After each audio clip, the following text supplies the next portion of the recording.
Good afternoon, everyone. Ashley here. It's the 6th of November, and I am here, and I'm celebrating today, day 40 of placing no bets, no gambling for 40 days. Well, this is the 40th day of no gambling. Sort of late September was when I placed my last bet on a snooker, and since then, no betting. So I'm here to celebrate with you. So cheers. So yeah, here's the next 40 days, and I'm on to I just completed the fifth module of the GAM Change program. Had my fifth chat with my therapist yesterday from GamCare. A very productive chat, and was very grateful. I've been very grateful for her support over the last 5 weeks. So thank you, Risma. And yeah, just feel as though she's she's an active listener, and she seems to understand what sort of my journey and where I'm at, and sort of my patterns and why I do things, and can sort of give that advice. But generally, it's just basically listening, taking it in, and it's just really good to sort of touch at someone who like that on a weekly basis. So yeah, if anyone feels as though they might benefit from the GAM Change program that I'm on currently, go on to GAM Change, ring a GAM Change helpline of GamCare helpline, and they'll put you in touch with how to do it. And so again, it's obviously doing something for me because I've not had a bet for 5 weeks, and it's just giving me that accountability to stay on track. And that's accountability, someone being responsible for your actions and behaviours. You sort of don't want to let anyone down, but not being too close to that. So it's like having like a coach, like in fitness, it's like having a personal trainer, even though they're not lifting the weights. They're there supporting and showing you, how effectively to lift the weights.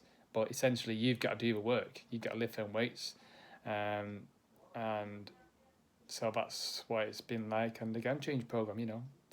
For the last 5 weeks, Rhythm has not done it for me, but can give me techniques and sort of review and give me feedback on what I'm doing, and sort of praise me and give me feedback. And yeah, so let me know how your week's been so far. It's been an emotional week. Seems to have been a lot of domestic things going on, but I'm feeling good today. Been for my run. Got my shopping coming soon. And yeah, meditation, continuing meditation. Start philosophy reading, and yeah, done some content before, and now I'm talking to you. And yeah, so this week's module revolved around mind traps. So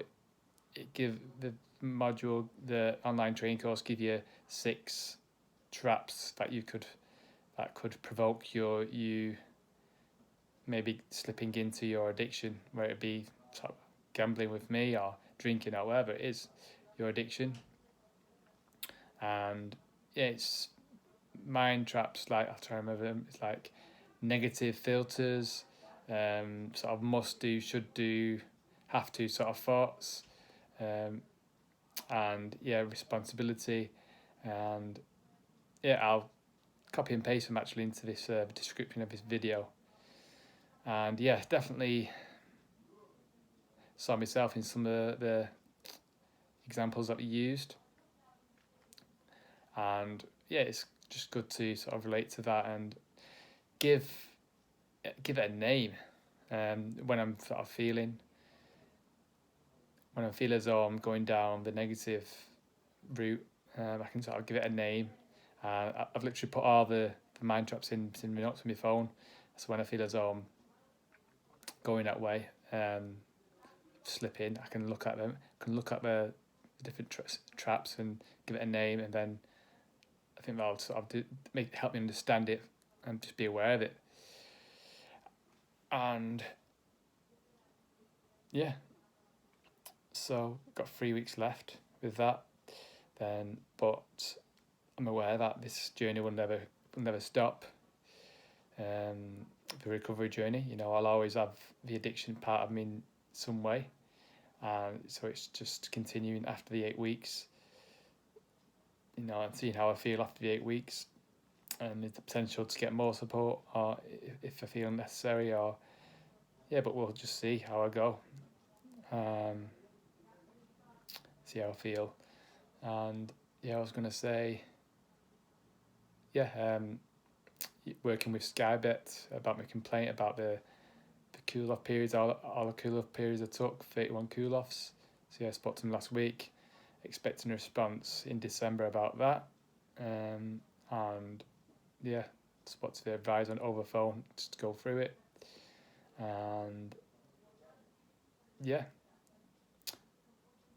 sort of, I have been, even though I haven't been gambling, still have been sort of tracking, analysing different sports. Like I've been checking the snooker scores and golf scores and football.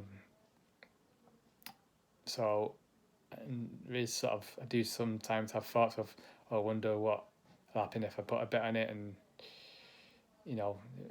when I see some players doing well in golf, I sort of think, oh, I haven't bet on that player, and feel that sort of feeling of missing out. So I guess it's just paying attention to that,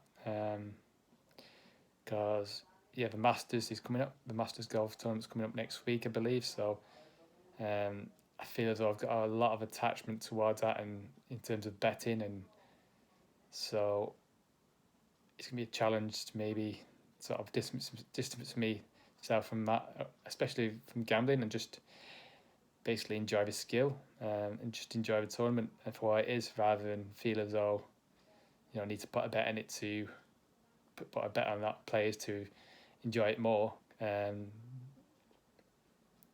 So yeah, I think that's it.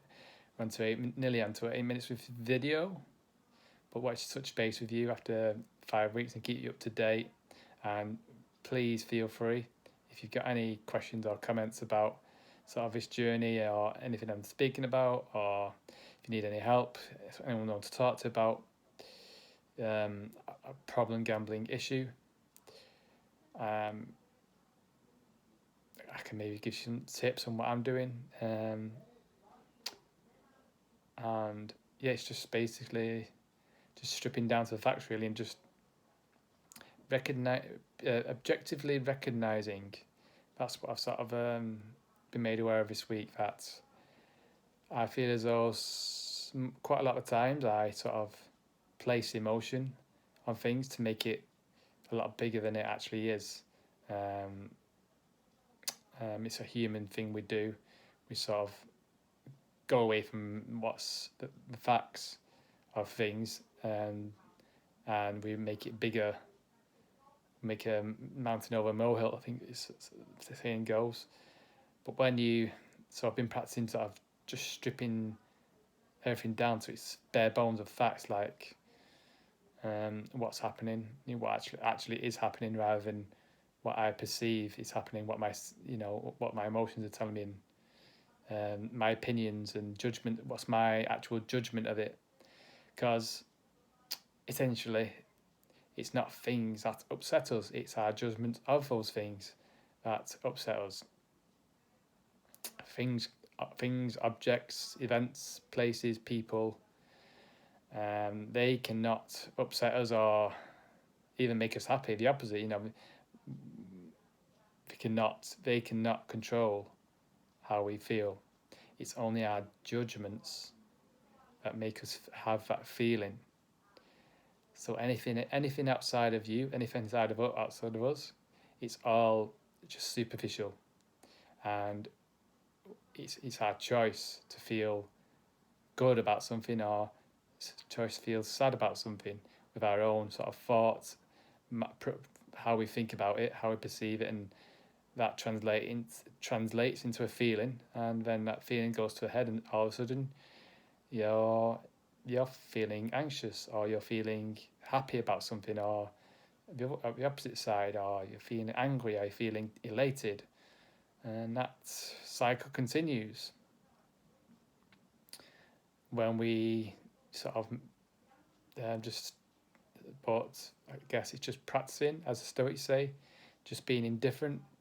Nothing is good or bad. Nothing is good or bad. It's just indifferent, and just be third, and just staying close to our virtues of being a kind, honest, courageous person who is got the self control and accepting. So this month is all about acceptance.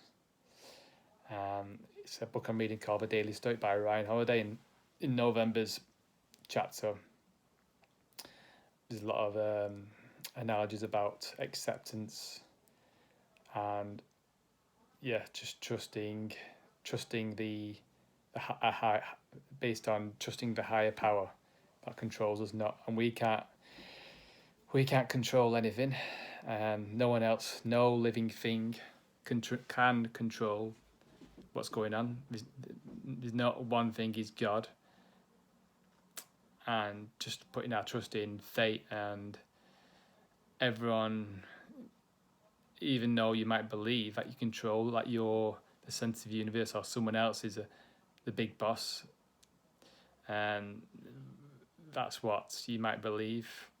So it's disconnecting from that belief and just letting go of that, and just accepting that you're in a spinning wheel of fate, and just accepting your current situation for where it is, strip it down to facts, and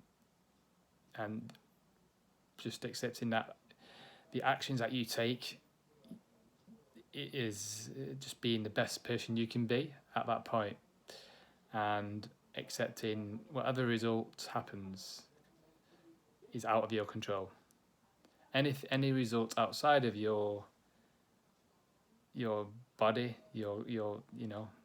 it's just fate will decide, and all you can do is prepare to the best of your abilities. Nothing is good or bad in itself. It's just people's opinions, judgments, and impressions.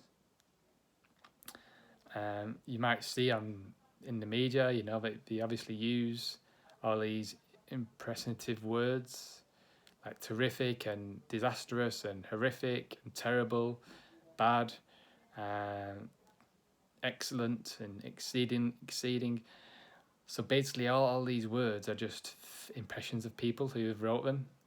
It's not actual facts, it's just their opinion. It's not actually a bad situation, it's only their opinion. So we can choose to have whatever judgments we like about things, but when you're constantly, I guess for me, when you're constantly checking, reading into people's opinions, through obviously it's a lot more opinions, there's a lot of noise accessible now, and you're reading other people's opinions and listening, and you're taking that for granted. So you obviously believe that is true, that good and bad does actually exist in things.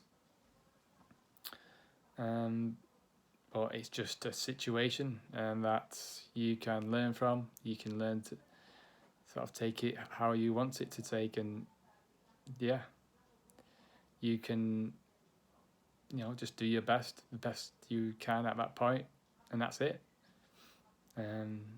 Just be a good person, be honest, be kind, and be courageous. So leave you on that note, and I'll speak to you soon.